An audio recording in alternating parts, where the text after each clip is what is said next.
안녕하십니까. 청인인베스트의 트레이더 소호입니다. 저와 함께하고 싶으신 분들이나 혹은 종목 상담 받고 싶으신 분들은 화면 왼쪽 아래에 있는 무료 체험 신청 버튼 누르셔가지고 성함과 연락처를 남겨주시면 저희가 또 연락을 드리도록 하겠습니다. 2주 만에 또 돌아왔네요. 오늘은 이제 주제는 투자 전략 중에 하나인 역발상 투자, 한국어로는 역발상 투자라고 하고 영어로는 이제 컨트라리안 이제 인베스트먼트 스트래티지라고 하는데, 역발상 투자 전략에 대해서 한번 알아볼 거예요. 이거에 반대되는 개념이 이제 모멘텀 투자 전략이라고 하는데요. 약간은 결이 비슷한 혹은 같은 말이라고 할 수도 있는 게 추세 추종입니다. 근데 일단 이 역발상을 먼저 하는 이유는 제가 주로 사용하고 있는 전략이기도 하고 제가 많이 좋아하는 또 전략이기도 합니다. 그리고 이 전략을 설명하는 데 있어서 시장의 사이클, 순환 주기 이런 것과 또 연결시켜서 또 분석을 하면은 어느 정도 괜찮은 또 전략이 되기 때문에 이거를 이제 먼저 설명을 해드리도록 하겠습니다.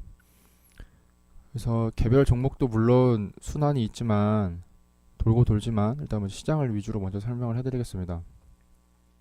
그러니까 역발상이라고 한다는 거는 그 발상을 반대로 한다는 거잖아요. 그러면 기준이 뭘까요? 뭐에 대해서 반대로 한다. 단순히 일부 소수?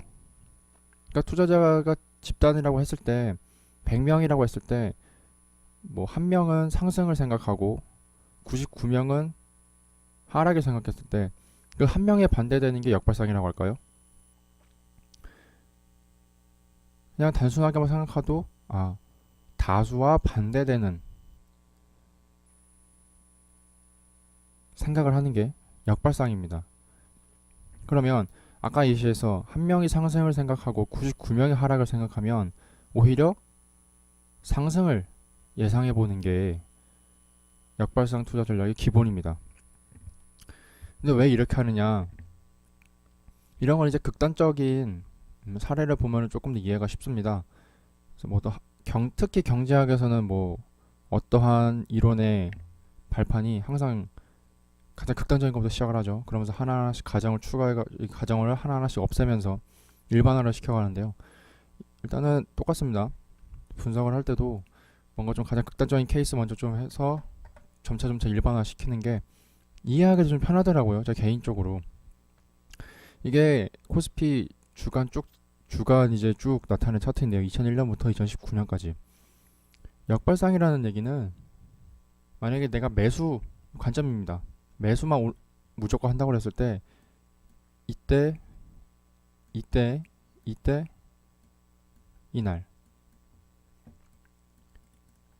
이날 사는 게 아닙니다. 오히려 이날은 팔아야 할 날, 혹은 내가 안 가지고 있으면 그냥 기다려야 되는 날입니다. 왜? 이때 이미 많이 올랐고 그리고 거래량이 또 많이 좀 증가를 했죠. 이렇게 보시면 그만큼 사람들이 많이 관심을 가지고 있다. 사람들이 이걸 너무나 많이 사고 싶어 하기 때문에 매수 주문을 많이 냈고, 그로 인해서 주가가 이렇게 상승을 해왔습니다. 여기도 이렇게 상승을 해왔고 여기도 상승을 해왔고, 물론 상승세가 어디까지 지속돼서 반전될까라는 거는 그거는 또 차후에 분석해야 될 문제지만, 일단은 요 근처에서 보면 많이 올라왔어요. 그리고 여기서 보면 한 번씩 또 이렇게 털리는 좀 시도들이 나타나긴 하죠. 그러니까 이제 모두가 상승을 좀 많이 생각하는 것 같다. 다수가 좀 점차 상승을 많이 생각하는 것 같으니 나는 오히려 이제는 하락에 베팅을 해야겠다 라고 결론을 낼 수가 있는 거예요. 그러면 이때 오히려 시장의 하락에 베팅하는 인버스 상품을 산다든지 아니면 떨어질 때까지 기다리는 거죠. 그때까지는 현금만 가지고 있는 거죠. 그러면 오히려 반대로 매수를 해야 되는 시점은 이때겠죠. 반대의 경우에서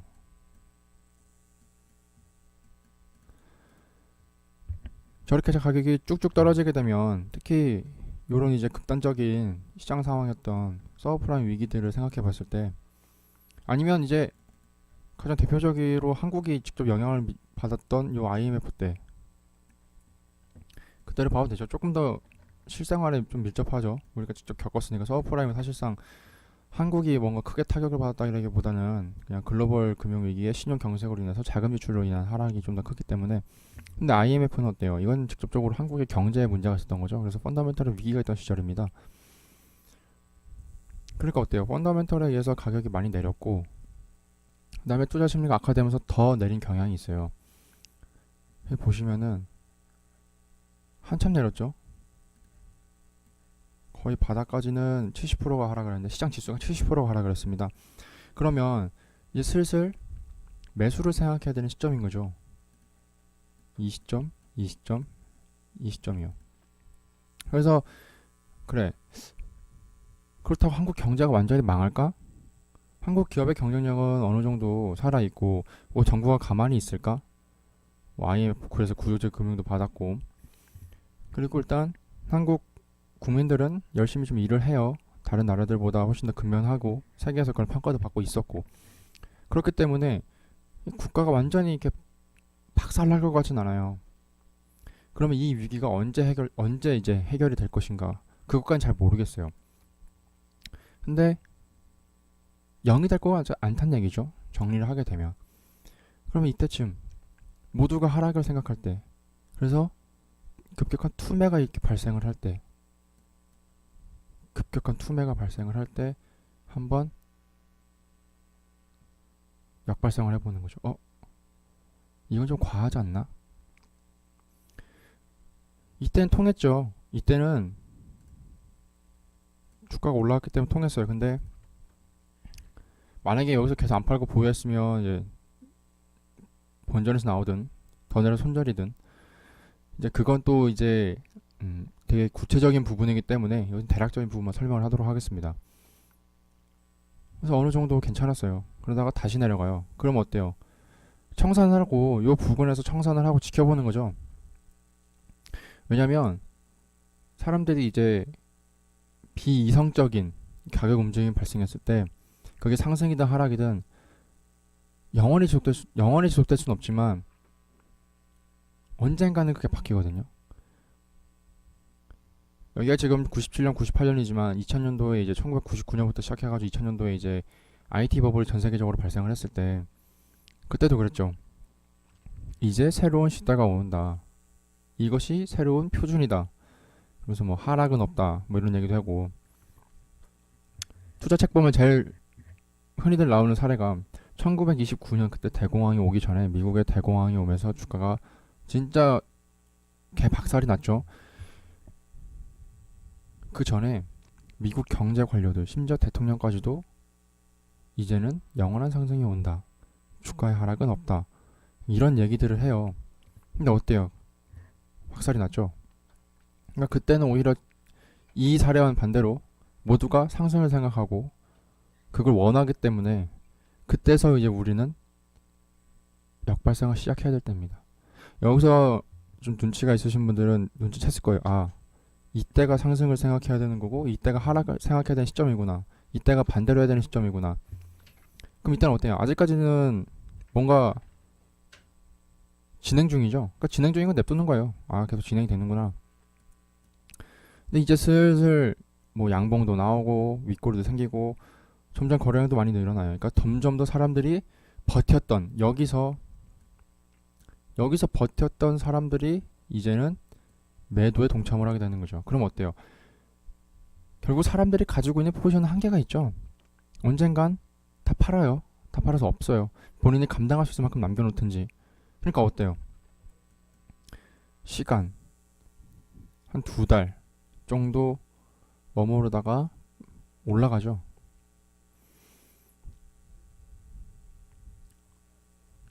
물론 여기 다른 이유 때문에 다시 떨어졌지만 그럼 다시 여기서 똑같은 게 발생하는 거예요. 진행이 되네. 아직까지 시장이 많이 약하고 아직까지 투매 물량이 나올 게 좀 더 남았다라고 생각하면 되는 겁니다. 그러다가 이제 여기서 다시 이때보다는 이때가 좀 더 박스권의 구간이 길죠. 그리고 이제 거래량도 많이 늘어났다가 다시 좀 진정되는 모습을 보이고요. 그러다가 이제 요날 요 거래량이 툭툭 터지면서 상승을 하죠. 그럼 어때요? 이 정도 거래량으로 상승을 했다. 어? 팔 사람들이 많이 나갔다. 왜? 어떻게 그렇게 생각할 수 있을까요? 이만큼 빠졌고 반등을 시도했으나 한번 죽었어요. 그래서 또 시도를 했으나 또 죽었어요. 벌써 한 번, 두 번, 세 번 죽었죠. 그리고 크게는 이만큼 죽었고요. 이거를 개별 종목으로 보면 상당히 아픔이지만 지수 자체가 어쨌든 70% 빠졌습니다. 그러니까 한번 우리 예상을 해볼 수가 있는 거예요. 어차피 틀렸어 여기까지면 그냥 손절하면 됩니다. 그래서 비중 조절은 당연히 들어가는 것이고 어쨌든 그대로 올라가죠. 그러니까 이때는 약발상에도 추세가 있죠. 소추세, 소추세, 중추세. 좀 더 기간이 길죠. 쭉 내려가고 쭉 내려가고. 그리고서 따지고 보면 여기가 이제는 장기의 전환, 장기 약발상의 지점인 거죠. 여기는 중기, 단기 그런 역발상의 지점이고요.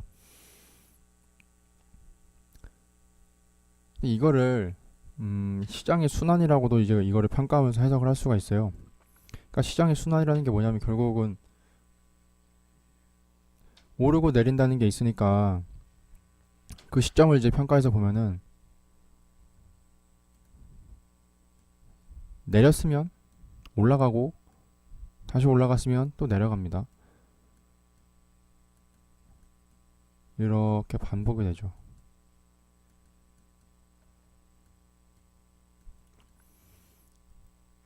우리는 이거를 그냥 오르고 내리는 걸 반복하는 걸 추세라고 부르죠. 고점이 내려간다. 고점이 내려간다. 이거를 하락세라고 부르고요. 저점이 올라간다. 라는 걸 상승세라고 부릅니다.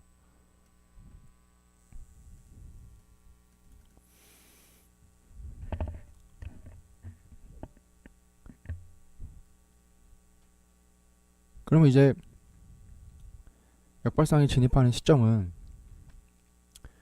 어떻게 보면 한 발 앞설 수도 있고 한 발 늦게 확인하고 들어갈 수도 있습니다. 그래서 지금까지는 이제 이렇게 그러한 시장의 오르내림 그리고 그것을 우리는 추세의 형태로 표현할 수 있고 언제 약발상으로 이제 생각을 해야 되는지도 좀 배웠어요. 근데 이제 잠깐 좀 아까 설명하다가 말한 게 추세, 마켓 사이클, 순환, 오르고 내린다. 당연히 올랐으면 내리고 내렸으면 또 올라갑니다.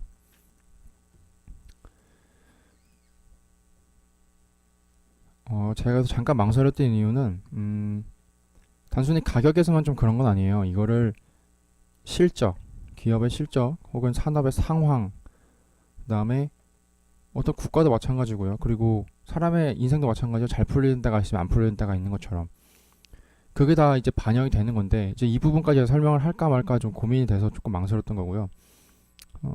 결론을 내리면 일단 기업에 대해서 한번 설명해 드릴게요. 그러니까 주가에는 가격이 이제 가치가 반영이 되어 있죠. 그러면 그 가치는 당연히 그 기업의 실적일 테고 그 기업의 실적은 당연히 그 산업의 상황을 따라가는 경향이 있죠. 그럼 어때요? 주가는 단기적으로는 가치를 반영하지 않는다. 않을 수도 있다. 이제 라고 하는 게 일반적인 의견이고요. 그런데 장기적으로 주가는 가치에 수렴한다고 하죠. 그래서 가치 투자 하시는 분들은 좀 장기 투자를 많이 하시는 편이고 근데 이걸 이제 설명을 해드리면 어쨌든 장기적으로 주가는 이제 가치를 따라갑니다. 이렇게 됐을 때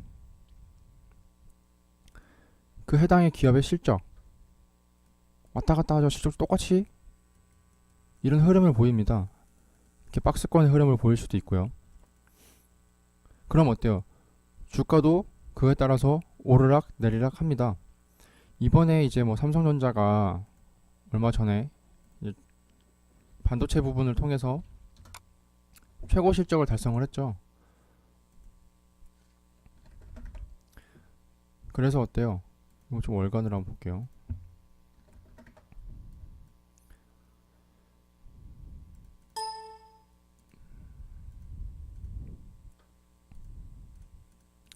그러다 보니까 이 박스권에 갇혀있던, 항상 이때 당시에 한 80만원에서 한 150만원 정도가 거의 장기 박스권에 갇혀 있었죠. 그러다가 어때요? 반도체 슈퍼사이클이 도래하고 삼성전자가 내놓은 핸드폰들이, 이제 스마트폰들이 히트를 치게 되면서 주가가 쭉 올라가게 됩니다. 이때 실적도 같이 폭발을 했죠. 삼성전자에서 이때 실적을 좀 보시면은 2016년도까지 뭐 그냥 그랬어요. 그죠? 2014년에도 이게 단위가 억 원이니까요. 천억, 조 25조 원, 영업이익 25조, 26조, 29조. 야금야금 증가했지 뭐 그렇게 뭔가 폭발적인 느낌은 없었어요. 그래서 그러면은 2014, 15, 16년도의 주가를 볼게요. 2014년, 15년, 16년. 이때죠. 14년. 이제 이따입니다. 14년도, 15년도, 16년도. 이때는 이제 반도체가 슈퍼사이클 호황에 들어갈 거다. 그다음에 핸드폰이 잘 나가면서 이제 반영이 선반영이 시작하면서 주가가 올라가는 거였거든요. 이전까지는 계속 박스권에 머무는 거예요. 실적 야금야금 증가했음에도 불구하고 뭔가 없었죠. 근데 어때요? 슬슬 이제 2017년도에 분기 실적들이 하나하나씩 발표가 되면서 평균적으로 거의 약 2배가 됐으니 분기 실적도 거의 한 2배씩 됐겠죠. 그러다 보니까 주가가 터지기 시작을 하죠. 주가가 이렇게 상승을 하기 시작합니다. 그러다가 이제 작년에도 실적이 좀 크게 증가했지만 이때는 이제 어느 정도 다 선반영을 했다. 그러면서 이제 주가가 많이 좀 조정을 받았었죠. 어쨌든 이런 식으로. 그럼 그 안에 순환이 뭐가 있냐? 요거를 보면은 그냥 오르기만 했죠. 근데 지금까지 보면 다시 내리죠. 실적에 따라서, 그리고 그 실적에 대해서 사람들이 생각하는 기대감에 따라서 돌고 돕니다. 여기도 살짝이지만 움직였죠. 그러면 이런 식으로 사이클이 존재한다고 했을 때, 오르고 내리는 이런 사이클이 존재한다고 했을 때, 역발상 투자자들이 진입하는 시점은 여기서는 삼성전자를 예를 들면은 요때겠죠. 그럼 이때 만약에 내가 현재 주가가 요 부분까지 내려왔다고 했을 때 무섭죠. 아무리 역발상이라고 하더라도 만약에 떨어지면 어떡해요? 그럼 손절이잖아요. 그죠? 그러면 여기서 사서 이건 안 위험할까요? 혹은 이때 사는 사람들은 안 위험할까요? 만약에 여기서 주가가 이렇게 올라갔지만 여기서 다시 떨어질 수도 있잖아요. 그래서 어느 정도 본인이 분석을 했을 때 기준선 이하로 내려간다. 내가 여기까지는 떨어질 거라고 생각하지 못했는데 거기까지 떨어졌다. 그러면 내가 틀린 거잖아요. 내가 어떻게 했든지 간에 내가 했던 분석이 틀렸다. 그러면 일단 비중을 축소해야겠죠. 그럼 여기도 마찬가지예요. 나는 여기서 일단 주가가 지지를 받았었고, 주가 여기서 이렇게 지지를 받았었기 때문에 요 부근에서 한 번 더 지지를 받을 거라 생각하고, 기술적 분석상, 그리고 이미 충분히 많이 하락을 했기 때문에 사람들이 더 이상 팔 물량이 적을 것 같다. 그래서 거래량을 보니까 적었다. 뭐 이렇게 분석을 했어요. 그래서 사는 거예요. 요 시점에서, 요 어딘가에서. 그러면 딱 요 하락했을 때 샀을 때 좀 더 내려갔죠. 여기 살짝 보시면, 그죠? 원 밖에 조금 더. 이건 그냥 기다리는 거예요. 내가 산 그게 더 저함이다 해서 사는 게 아니라 이 정도면 충분히 낮은 가격이다 라고 해서 사는 거예요. 기다리니까 어때요?